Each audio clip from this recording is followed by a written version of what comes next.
In the early months of 1942, Japan believed it had already won the Pacific. Its empire stretched from Burma to the shores of Hawaii. The Imperial Navy, sleek, disciplined, and seemingly unstoppable, had humiliated the Western powers. Pearl Harbor had burned. Singapore had fallen. Manila was in ruins. To the men in Tokyo's war rooms, it felt as though the rising sun would never set. But that confidence was built on illusion. Japan's victories were spectacular, but fragile. Its navy had swept across the Pacific like a storm, fast, loud, and brilliant, but it had overextended itself. Every new conquest meant longer supply lines, more occupied islands, and a growing dependence on resources that Japan didn't have. Oil, steel, and food, the lifeblood of empire, had to come from distant territories. Japan's leaders believed they could secure those resources by seizing territory quickly, defeating America before it could recover. It was a gamble, a war won by speed, not sustainability. In Tokyo, the admirals spoke of decisive battle. They imagined one enormous clash somewhere in the Pacific, a single confrontation that would destroy the American fleet and force Washington to negotiate peace. It was the same philosophy that had won them the Russo-Japanese War decades earlier. But this time, they were facing something different. The United States wasn't just a nation. It was an industrial machine. For every carrier Japan built, America built 5. For every pilot Japan trained, America trained 10. It wasn't just a question of courage or skill. It was arithmetic, and arithmetic doesn't lie. Still, in 1942, Japanese commanders believed they had a window, a brief period before the full might of the United States could be brought to bear. Their plan was simple: expand quickly, fortify the islands, and make every inch of territory so costly to retake that America would give up before reaching Japan. They envisioned a Pacific filled with strongholds: Rabaul, Truk, the Marshalls, the Marianas, each turned into a fortress. Any American assault, they believed, would be crushed by well-prepared defenses. But while Tokyo built its island walls, Washington was preparing something far more radical. The U.S. didn't plan to storm every island. It didn't plan to match Japan's stubbornness with brute force. Instead, it planned to go around it. Behind closed doors, in offices filled with maps and coffee-stained folders, a new strategy was being born, one that would rewrite the rules of naval warfare. It began with a single insight from Admiral Chester W. Nimitz and General Douglas MacArthur. The Pacific was too vast to conquer island by island. To attack every Japanese base would bleed America dry. The war would last decades. So instead, they proposed something audacious: leapfrogging. Rather than attacking every island, they would bypass the heavily fortified ones, isolate them, and seize only the key positions needed to advance toward Japan. Each captured island would serve as a stepping stone, a base for bombers, ships, and supplies, while the bypassed garrisons were left to starve and fade, cut off from reinforcements. The concept was brilliant because it attacked Japan's greatest weakness, its logistics. Every fortress Japan built required ships, fuel, and food. Every bypassed fortress became a drain on those same resources.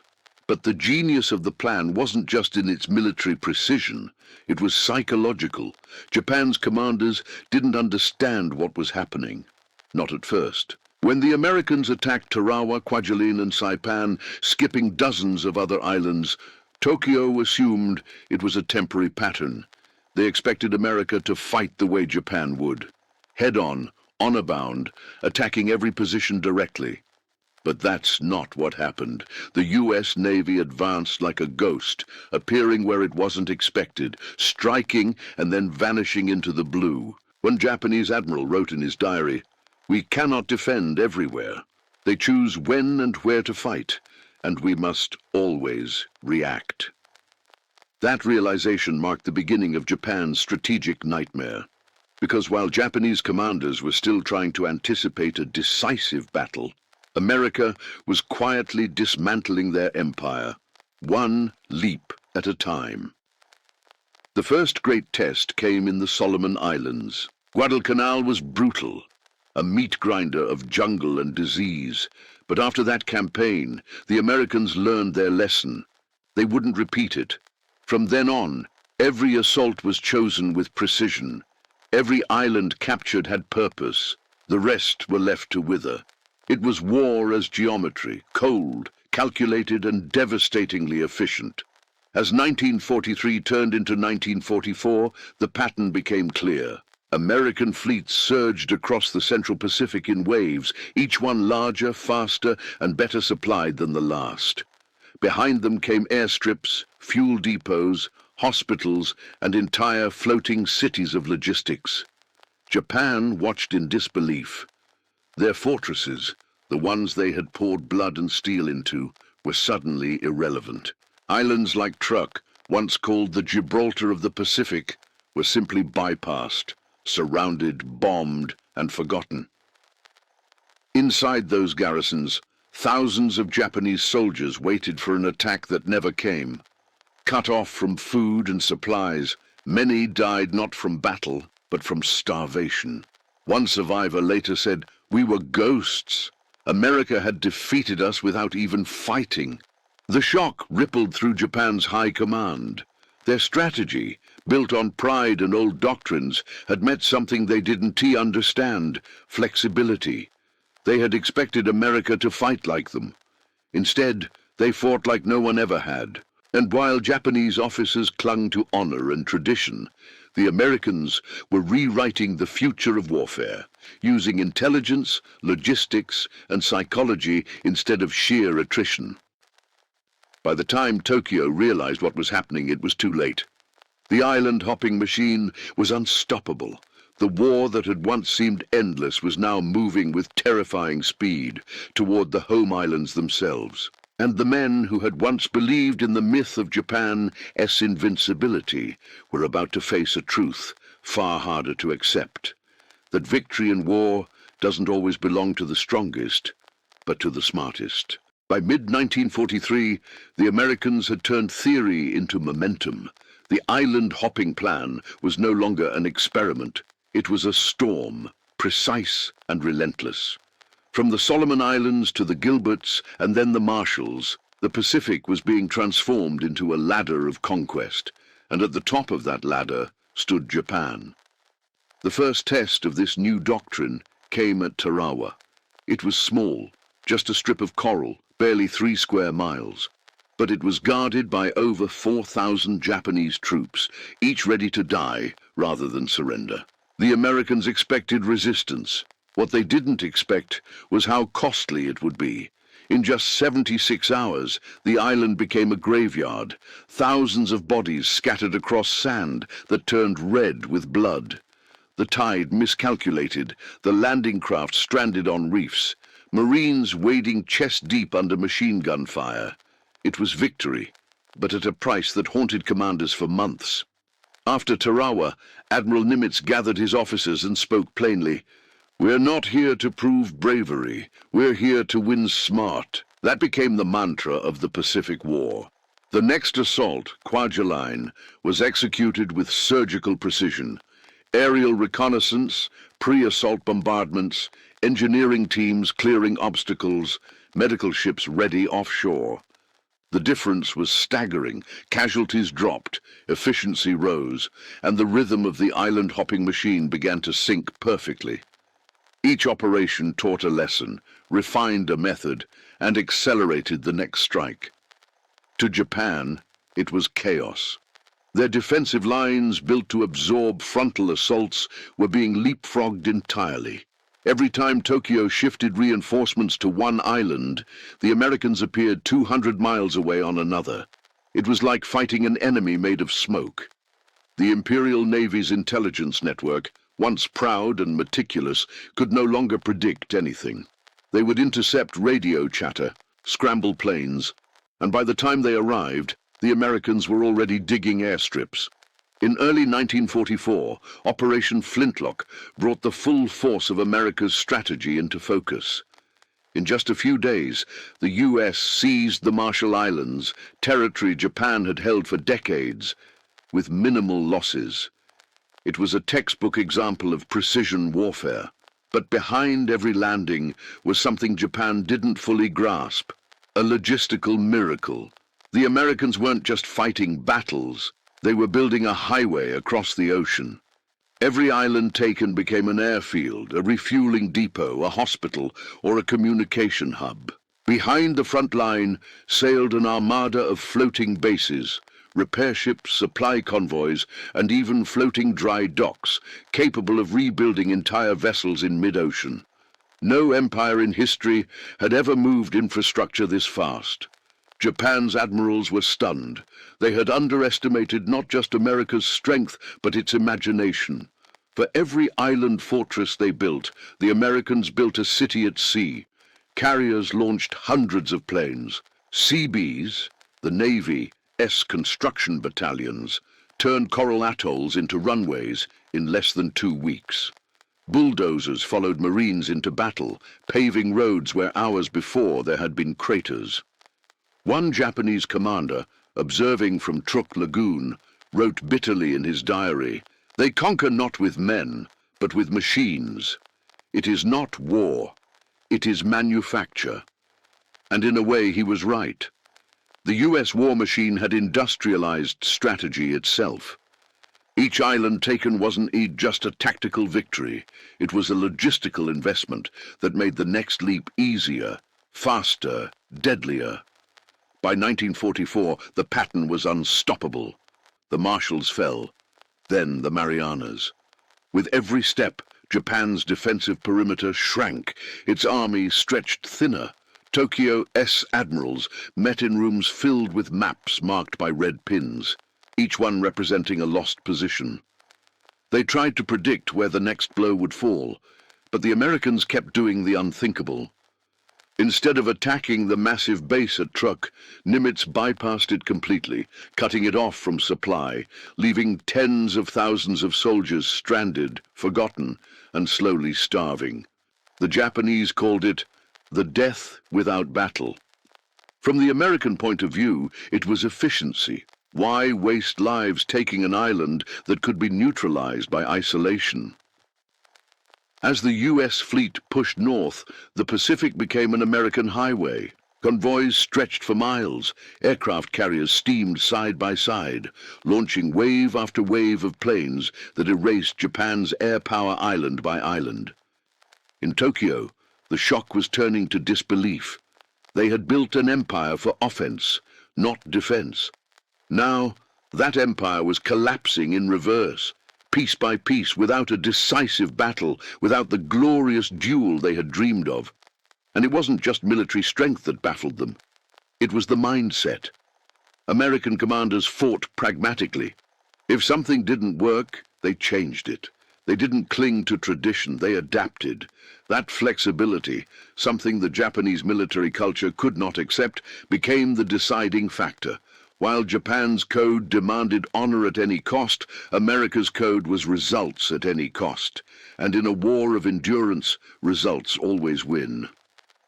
By mid-1944, the Americans reached the Marianas, Saipan, Tinian, Guam.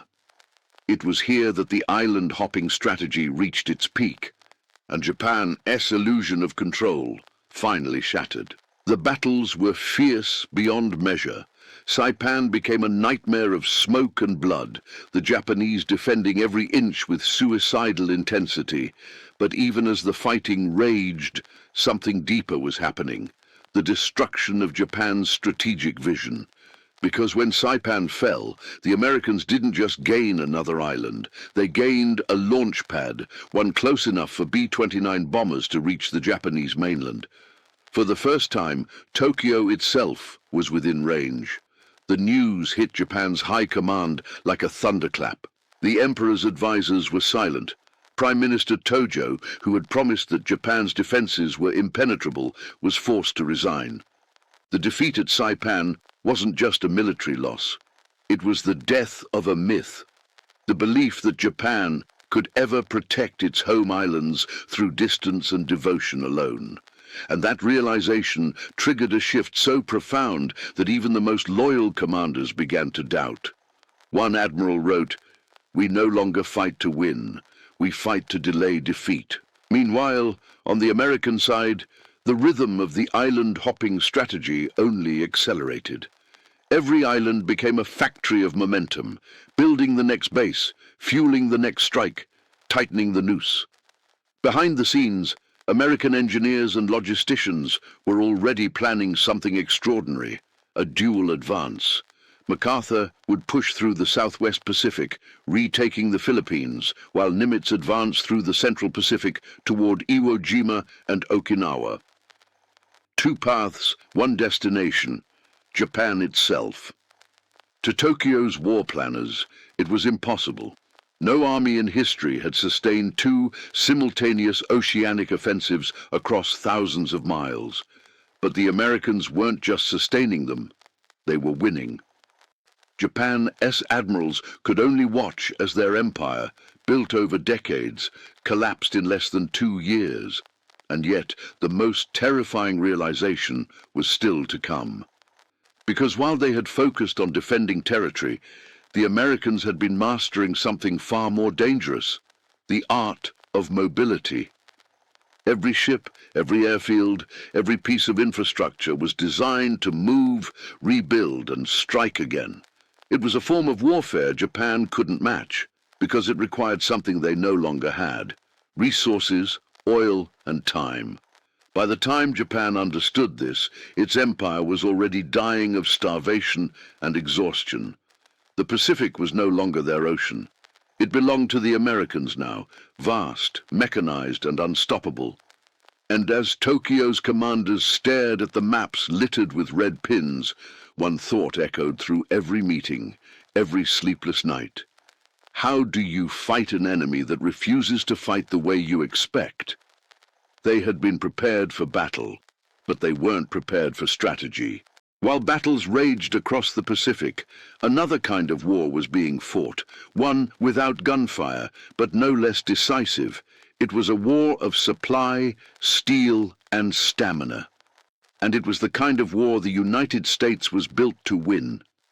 By 1944, the American war machine had become a living organism, one that could feed itself, heal itself, and keep moving forward no matter the cost.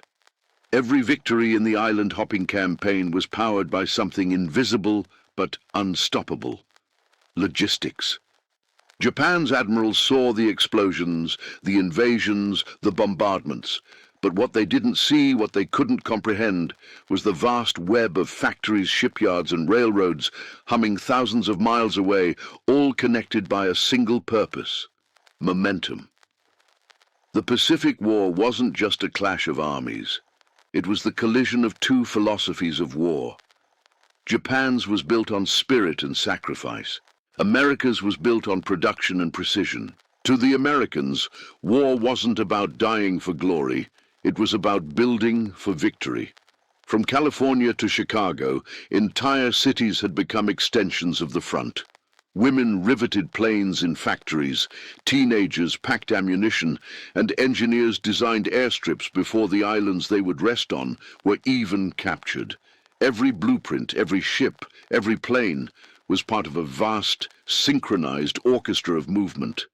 And when that machine turned toward the Pacific, nothing could stop it. Admiral Nimitz's AES headquarters in Pearl Harbor looked more like a corporate office than a military base.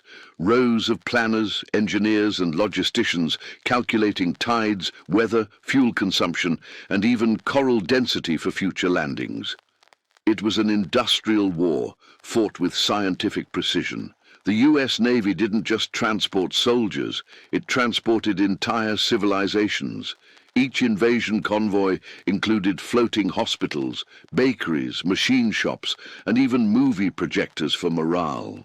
For every Marine that landed on a beach, a dozen support workers followed: carpenters, electricians, cooks, and doctors. Within days, a captured island became a small American town, complete with electricity, radio, and cold storage for food. That's what stunned Japanese observers. They couldn't believe how quickly the Americans transformed chaos into order, destruction into infrastructure. At first, they assumed it was luck. Then, they realized it was design. Behind every battlefront, the US had perfected a new form of warfare, mobile logistics. Supplies no longer depended on captured ports or established bases. Instead, America built its own, artificial harbors, modular docks, and prefabricated storage units that could be assembled anywhere on Earth. These weren't just ships, they were floating cities. Oil tankers refueled destroyers in the middle of the ocean. Repair ships could rebuild engines and weld armor under fire. And when the Navy needed to resupply thousands of men, it didn't need a port. It created one overnight. The Japanese Navy had no equivalent. Their fleet relied on fragile supply chains stretched across thousands of miles of ocean. When they lost an island, they lost everything around it, the fuel, the food, the communication lines. The Americans, by contrast, were like a tide, retreating nowhere, advancing everywhere. One of the greatest symbols of this new warfare was the CB, the Navy's construction battalion. These were builders with rifles, men who landed alongside infantry and immediately began transforming battlefields into bases. They laid concrete airstrips over coral, assembled Quonset huts for command centers, and bulldozed roads through jungles still echoing with gunfire. In 1944 alone, Seabees built over 400 advanced bases across the Pacific, from the Solomons to the Marianas, each one a stepping stone toward Japan. Their motto was simple: we build, we fight, and they lived it. In the words of one Japanese officer captured after Saipan, "We thought we were fighting soldiers, we were fighting engineers." The Americans didn't just conquer islands, they redefined them. For Japan, this was psychologically devastating. Every time they prepared for a prolonged defense, the Americans simply bypassed them, isolating their garrisons into starvation and silence. Tens of thousands of Japanese troops, still loyal and armed, found themselves marooned, forgotten by Tokyo, and cut off from the war entirely. To the Japanese commanders, this felt like an unnatural kind of warfare. In their military doctrine, honor came from confrontation, from meeting the enemy head-on. But America's strategy offered no such glory. It was indirect, patient, and ruthlessly efficient. They didn't need to destroy you if they could make you irrelevant. As American bases multiplied across the Pacific, they began to form an invisible network, one that could project power anywhere. From Hawaii to Guam, from Midway to the Philippines, the US built a chain of logistics that encircled Japan like a tightening grip. Fuel, ammunition, and food flowed in endless waves. Japanese analysts estimated that for every ton of supplies Japan could deliver to the front, the US delivered 50. That ratio alone made victory impossible. By 1945, Japan's navy was crippled not just by combat, but by hunger. Fuel shortages grounded planes, ships sat motionless in harbors, and soldiers on remote islands began to starve. Meanwhile, the Americans had transformed the Pacific into a production line of progress. New airfields meant new bombing routes. New bases meant shorter supply chains. The entire theater was now operating on industrial logic. Even the timing of battles reflected that precision. Offensives were scheduled not by emotion or opportunity, but by output. Factories in Detroit dictated the tempo of the war in the Pacific. When Japan lost the Battle of the Philippine Sea, what pilots called the Great Marianas Turkey Shoot, it wasn't just because of superior aircraft, it was because of logistics. American pilots could refuel, rearm, and return to the sky in hours. Japanese pilots, short on fuel and replacements, couldn't keep up. Every dogfight, every battle, every explosion traced back to a simple equation: supply equals survival. And Japan was running out of both. By now, Tokyo's leadership understood that they were fighting a war they couldn't replace. For every plane Japan lost, America built 10. For every ship sunk, America launched another 2. Even bullets and boots became symbols of imbalance, one side infinite, the other finite. In his private notes, a Japanese general wrote, "Their strength is not courage, it is abundance, an abundance that makes courage meaningless." But that abundance wasn't mindless. It was organized, directed, and relentless. What Japan saw as materialism, America saw as preparation. What Japan viewed as soulless machinery, America viewed as the machinery of freedom. This wasn't just a war of ideology, it was a war of capacity. And by the time Japan realized it, their empire had been outproduced into submission. When the Americans reached Iwo Jima in early 1945, it wasn't just a military operation. It was the inevitable outcome of an industrial juggernaut that had learned to turn resources into reach. Iwo Jima was less than 800 miles from Tokyo, and for Japan's commanders, it marked the beginning of the end. Every tank that rolled, every plane that flew, every bomb that fell, they all traced back to the same silent force, logistics. And that force had become unstoppable. The island-hopping campaign wasn't just a strategy. It was proof that wars are not only won by bravery, but by those who can build faster, plan deeper, and endure longer. And for Japan, that truth was the most devastating of all. By 1945, the Pacific was no longer a battlefield.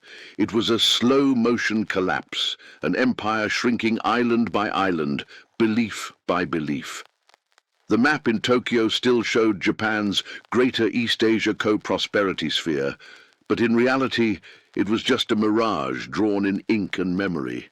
The Americans were closing in, each leap forward, from Saipan to Tinian, from Guam to Iwo Jima, wasn't just a geographical advance. It was psychological warfare, fought in the minds of Japan's commanders as much as in their trenches. For years, Tokyo had told its people that the Pacific formed a wall of protection, a defensive ocean that no enemy could cross. But now, the Americans were crossing it effortlessly, hopping from island to island like stepping stones in shallow water. Japanese generals began to realize something terrifying.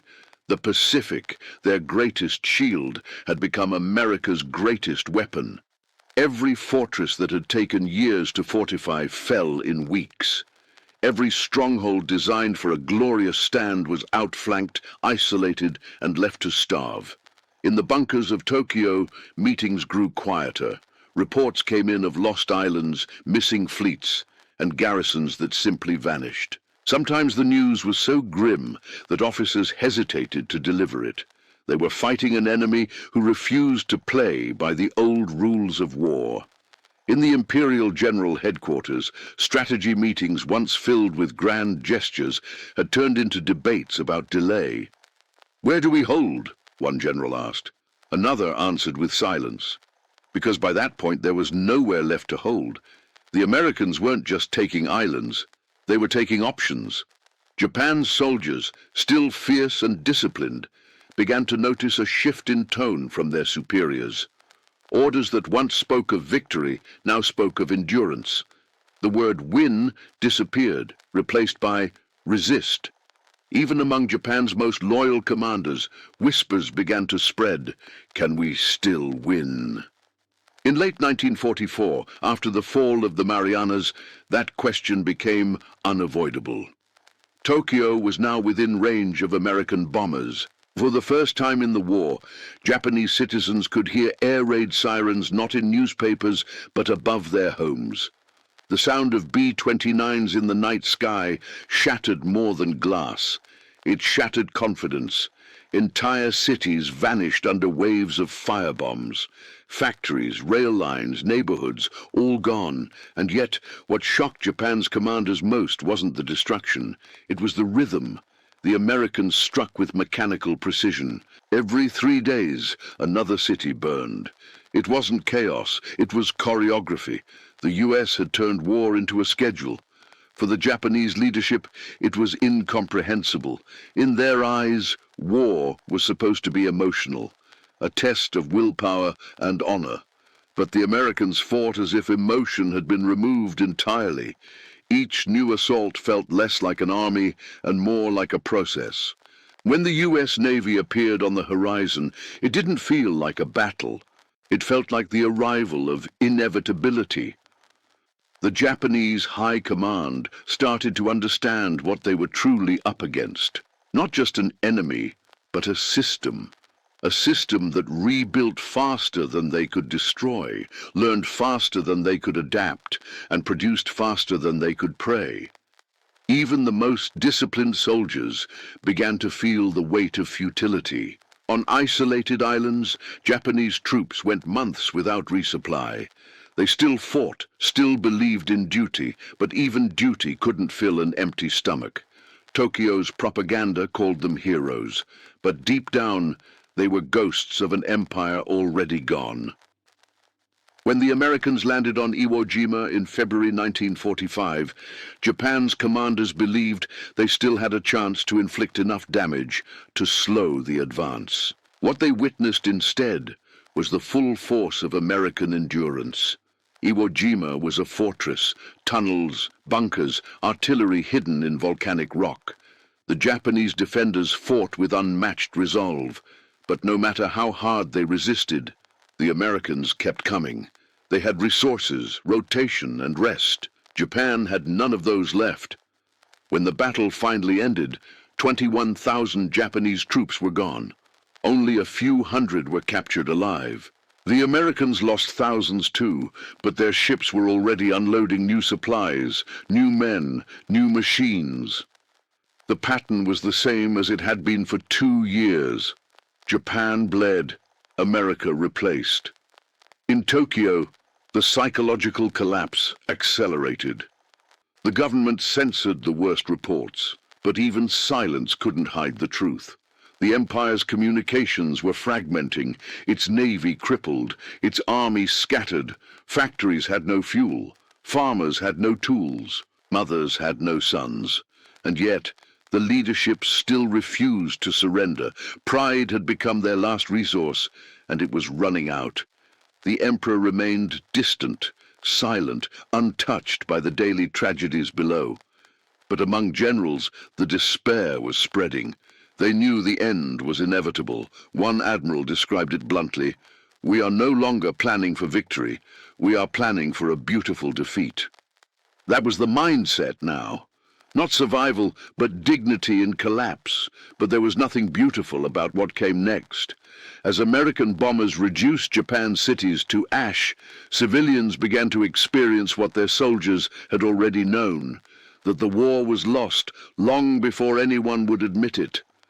The Americans advanced through Okinawa next, in one of the bloodiest battles of the entire war. By then, Japan had thrown everything it had left: soldiers, civilians, even children trained with bamboo spears. But the same pattern repeated: massive defense, temporary resistance, complete destruction. The Americans lost 12,000 men on Okinawa. Japan lost over 100,000, and yet even that staggering sacrifice changed nothing. Because the war had already moved beyond the battlefield, it was now a war of will, and Japan's will was breaking. Tokyo's commanders watched in disbelief as America's fleet kept growing, even in victory. For every ship sunk, 2 more appeared. For every pilot lost, another squadron arrived. The empire that had once believed it could outlast the world now couldn't even outlast a single nation. In the final months of the war, Japan's leaders faced an impossible reality. They had created a military culture built on the idea of never surrendering. And now they had to surrender everything. The realization hit hardest among those who had once believed most deeply. For them, defeat wasn't just political, it was spiritual. The Americans hadn't just conquered their empire, they had conquered their certainty.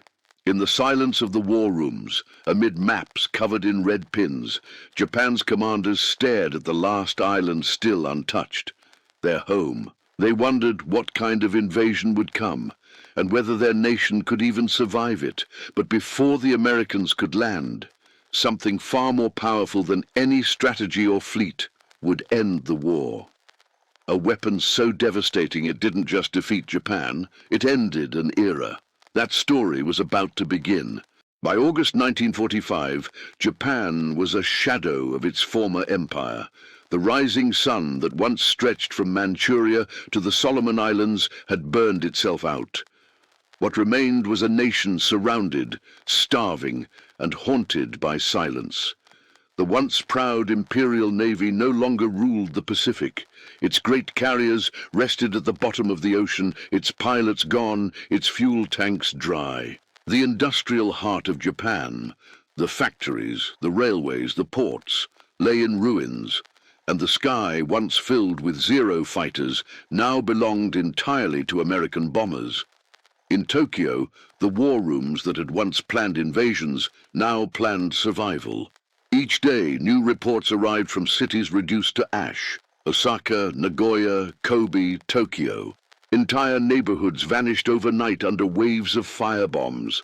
One American officer described the destruction as a storm made of fire. But Japan's leaders still refused to surrender. They hoped that if they could make the cost of invasion too high, America might offer peace on better terms.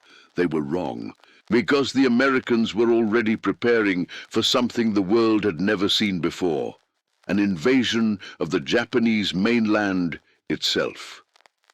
Operation Downfall, the plan to land millions of US troops on Japan's shores, was ready. And both sides knew what it would mean. For America, it could cost hundreds of thousands of lives. For Japan, it could mean the end of civilization itself. Yet even as that nightmare loomed, something else was happening behind closed doors. Something that would change not just the war, but the entire future of humanity. In the deserts of New Mexico, scientists had built a weapon that defied imagination. A single bomb with the power to erase an entire city. Its code name was Little Boy.